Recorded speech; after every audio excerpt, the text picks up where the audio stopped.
আর বন্ধুরা প্রথমে আমি সুটিগুলো ছাড়িয়ে নেব। এদিকে কড়া গরম করে নিয়েছি, এর মধ্যে হাফ চামচ সাদা তেল দিয়ে দিলাম। হালকা করে এগুলো আমি ভাজা ভাজা করে নেব। সুটিটা দিয়ে দেব। নমস্কার বন্ধুরা, আপনারা কেমন আছেন? আশা করছি সবাই খুব ভালো আছেন। আজকের আমি 10 মিনিটের মধ্যে পাউরুটি আর কড়াইশুঁটি দিয়ে দারুণ মুখরোচক একটা নাস্তা রেসিপি আপনাদের সাথে শেয়ার করব। পুরো ভিডিওটি দেখার অনুরোধ রইল। আজকের রেসিপির জন্য এখানে দেখুন কড়াইশুঁটি নিয়েছি আর খোসা সমেত নিয়েছি। আর এখানে দেখুন ব্রাউন ব্রেড নিয়েছি 6 পিস। আর বন্ধুরা প্রথমে আমি সুটিগুলো ছাড়িয়ে নেব। এখানে আমি হাফ বাটি পরিমাণে সুটিটা নেব। আর বন্ধুরা প্রতিদিনের মতো আপনাদের কাছে একটা রিকোয়েস্ট করছি, ভিডিওর শুরুতে একটা লাইক দিয়ে ভিডিওটি কন্টিনিউ করবেন। আর চ্যানেলে নতুন হয়ে থাকলে চ্যানেলটিকে সাবস্ক্রাইব করে প্লিজ বন্ধুরা একটু সাপোর্ট করবেন, যাতে আগামী দিনে ভালো ভালো ভিডিও আপনাদের সাথে খুব সহজে শেয়ার করতে পারি। এইভাবে সবগুলো ছুটি আমি ছাড়িয়ে তারপরে আপনাদের সঙ্গে দেখা করছি। এখানে দেখুন বন্ধুরা পৌনে 1 বাটি পরিমাণে ছুটি নিয়েছি আমি, আর এটা ভালো করে আমি ধুয়ে নেব। এদিকে কড়া গরম করে নিয়েছি, এর মধ্যে হাফ চামচ সাদা তেল দিয়ে দিলাম। পুরো রান্নাটা আমি সাদা তেলে বানাবো। তেলটা গরম হয়ে গেছে, সামান্য পরিমাণে গোটা জিরে দিয়ে দিলাম। এবারে এর মধ্যে পেঁয়াজ আর কাঁচা লঙ্কা কুচিয়ে নিয়েছি দিয়ে দেবো। ঝালটা যতটা পছন্দ করেন সেই মতো দেবেন।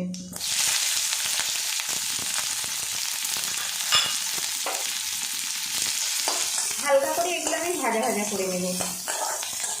এবারে এর মধ্যে ধুয়ে রাখা কড়াইশুঁটিটা দিয়ে দেবো। আমরা তো সবাই জানি কড়াইশুঁটি খুব কম সময়ের মধ্যে সিদ্ধ হয়ে যায়। 1 থেকে 2 বার নাড়াচাড়া করে নেব। দিয়ে দেবো স্বাদ মতো লবণ, সামান্য পরিমাণে হলুদের গুঁড়ো। আরও কিছুক্ষণ নাড়াচাড়া করে নেব। ঢাকনা দিয়ে ঢেকে রাখবো, এতে কড়াইশুঁটিটা নরম হয়ে যাবে। গ্যাস হিটটা একদম কিন্তু মিডিয়ামে রাখবো। ঢাকনাটা খুলে নেব। আর বন্ধুরা কড়াইশুঁটি কিন্তু এখন বেশ নরম হয়ে গেছে। কড়াইশুঁটিটা আমি হালকা করে ম্যাশ করে দেব। তার জন্য এখানে দেখুন গ্লাস নিয়েছি, গ্লাসের পিছন দিয়ে এইভাবে দেব। এতে মশলাটা কিন্তু খুব সুন্দরভাবে মিশে যাবে আর খেতেও ভালো লাগবে। এদিকে দেখুন কড়াইশুঁটিগুলো হালকা করে ম্যাশ করে নিয়েছি, আর এখন কিন্তু কি সুন্দরভাবে তৈরি হয়েছে দেখুন। আপনারা চাইলে কিন্তু বিকালের নাস্তাতে এইভাবে পরিবেশন করতে পারেন। যদি পরিবেশন করেন তো সামান্য লেবুর রস দিয়ে পরিবেশন করবেন, খেতে কিন্তু খুবই ভালো লাগে। দিয়ে দেবো সামান্য ধনেপাতা কুচি, ভালো করে মিক্স করে নেব। সবশেষে সামান্য চাট মশলা দিয়ে দেব। এটা একদমই অপশনাল বন্ধুরা, থাকলে একটু ব্যবহার করবেন, এতে কিন্তু নাস্তাটা খেতে খুবই ভালো লাগবে। গ্যাসের হিট আমি অনেক আগে বন্ধ করে দিয়েছি। এবারে এই পুরটা আমি নামিয়ে ঠান্ডা করে নেব। এখানে একটা বোল নিয়েছি, বোলের মধ্যে 2 চামচ পরিমাণে কর্নফ্লাওয়ার আর ময়দা নিয়েছি। এর মধ্যে একটু বেশি পরিমাণে জল দিয়ে পাতলা করে একটা ব্যাটার বানিয়ে নেব। এদিকে দেখুন ব্যাটারটা কিন্তু আমার রেডি হয়ে গেছে। আর একটু খেয়াল রাখতে হবে এর মধ্যে কোনো রকম দলা ভাব যাতে না থাকে। এবার এটা আমি সাইড করে দেব। এখানে একটা প্লেটের মধ্যে কিছুটা জল নিয়েছি, আর এখানে যে ব্রাউন ব্রেডগুলো রেখেছি সেগুলো নিয়েছি। আর এখানে কড়াইশুঁটির পুরটা কিন্তু বেশ ঠান্ডা হয়ে গেছে। এখান থেকে একটা স্লাইস রুটি নিয়েছি।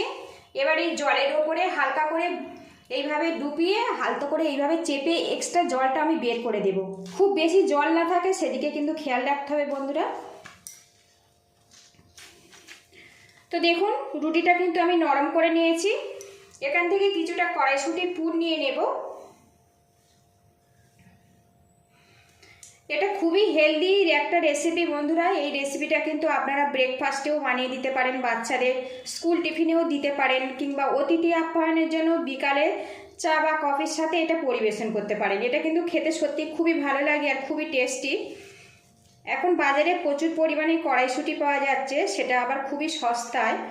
এইভাবে একবার বানিয়ে দেখার অনুরোধ রইল। এবারে দেখুন মুখটা ভালো করে মুড়ে নেব, দিয়ে আমি টিকিয়া শেপ দিয়ে দেব। আর এখানে আমি স্লাইস রুটি ব্যবহার করেছি, এতে এই নাস্তাটা খেতে কিন্তু অনেক বেশি মুচমুচেভাবে তৈরি হবে। তো দেখুন একটা কিন্তু রেডি হয়ে গেছে। তো দেখুন সেমভাবে আরও একটা তৈরি করে নিয়েছি। আর এইভাবে বাকিগুলো আমি তৈরি করে তারপরে আপনাদের সঙ্গে দেখা করছি। সবগুলো আমি টিকিয়া শেপ দিয়ে গড়ে নিয়েছি। আর বন্ধুরা এখানে যে দেখুন হালকা হালকা কড়াইশুঁটিগুলো দেখা যাচ্ছে, এতে কিন্তু কোনো রকম সমস্যা হবে না। আবারও একটা প্যান গরম করে নিয়েছি, এর মধ্যে 2 টেবিল স্পুন সাদা তেল দিয়ে দেব ভাজার জন্য। আর আজকে নাস্তাটা আমি শ্যালো ফ্রাই করছি। তেলটা ভালো করে গরম করে নেব।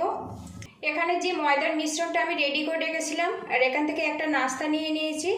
এই ময়দার মিশ্রণে ভালো করে একটা কোট করে নেব। তেলটা গরম হয়ে গেছে, এর মধ্যে নাস্তাগুলো আমি দিয়ে দেব। আরও একটা নাস্তা নিয়েছি, কোট করে নেব। সবগুলো এইভাবে আমি দিয়ে দেব। 5 পিস নাস্তা আমার প্যানে ধরেছে, বাকি একটা কিন্তু আমি পরে ফ্রাই করব। এবারে এগুলো আমি উল্টে দেব।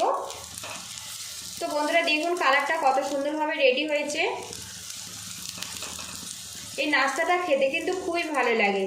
বিকালের সন্ধ্যাবেলা জলখাবার হিসেবে কিন্তু আপনারা এটা পরিবেশন করতে পারেন। যারা কম তেল মশলায় সুস্বাদু নাস্তা খেতে পছন্দ করেন এইভাবে বানানোর অনুরোধ রইল। আর বাড়িতে বানালে অবশ্যই কিন্তু কমেন্ট বক্সে জানাবেন।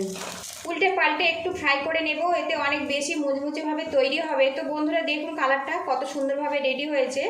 আর বন্ধুরা রেসিপিটা ভালো লাগলে একটা লাইক দিয়ে দেবেন, আর যতটা সম্ভব একটু শেয়ার করে দেওয়ার অনুরোধ রইল।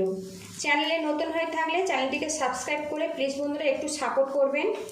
আমি চেষ্টা করব ঘরে থাকা সামান্য উপকরণ দিয়ে সুস্বাদু নাস্তা বা রেসিপি আপনাদের সাথে শেয়ার করার। উল্টে পাল্টে দেখুন খুব সুন্দর মুচমুচে করে আমি ফ্রাই করে নিয়েছি। আর কালারটা দেখুন বেশ সুন্দরভাবে রেডি হয়েছে। আর এটা খুবই টেস্টি আর খুবই স্বাস্থ্যকর। বাচ্চা থেকে বড় সবাই কিন্তু এটা খেয়ে নেবে। এবারে এগুলো আমি নামিয়ে নেব। বাকি যে নাস্তাটা আমার বেঁচে গেছিলো সেটা এর মধ্যে দিয়ে একইভাবে ফ্রাই করে নেব। তো বন্ধুরা কড়াইশুঁটি আর পাউরুটি দিয়ে দুর্দান্ত স্বাদের কচুরি কিন্তু আমার রেডি হয়ে গেছে। এই রেসিপিটা আপনারা কিন্তু সন্ধ্যাবেলা চা কফির সাথেও খেতে পারেন কিংবা সসের সাথেও পরিবেশন করতে পারেন। পুরো ভিডিওটির সঙ্গে থাকার জন্য অসংখ্য ধন্যবাদ। ভালো থাকবেন, সুস্থ থাকবেন, দেখা হবে নেক্সট ভিডিওতে। তো বন্ধুরা এটা দেখুন কতটা মুচমুচেভাবে তৈরি হয়েছে। আলু দিয়ে পাউরুটির অনেক রকম নাস্তা তো আপনারা খেয়েছেন, এইভাবে কড়াইশুঁটি দিয়ে একবার বানিয়ে খাওয়ার অনুরোধ রইল। আশা রাখছি খুবই ভালো লাগবে। তো শব্দ শুনে বুঝতে পারছেন এটা কতটা মুচমুচেভাবে তৈরি হয়েছে। আর এটা কিন্তু খুবই হেলদি, যারা আলু খেতে একটুও পছন্দ করেন না এইভাবে কড়াইশুঁটি দিয়ে বানিয়ে খেতে পারেন। আশা রাখছি খুবই ভালো লাগবে। আজকের এখানে আমি টমেটো কেচাপ নিয়েছি, পরিবেশন করব।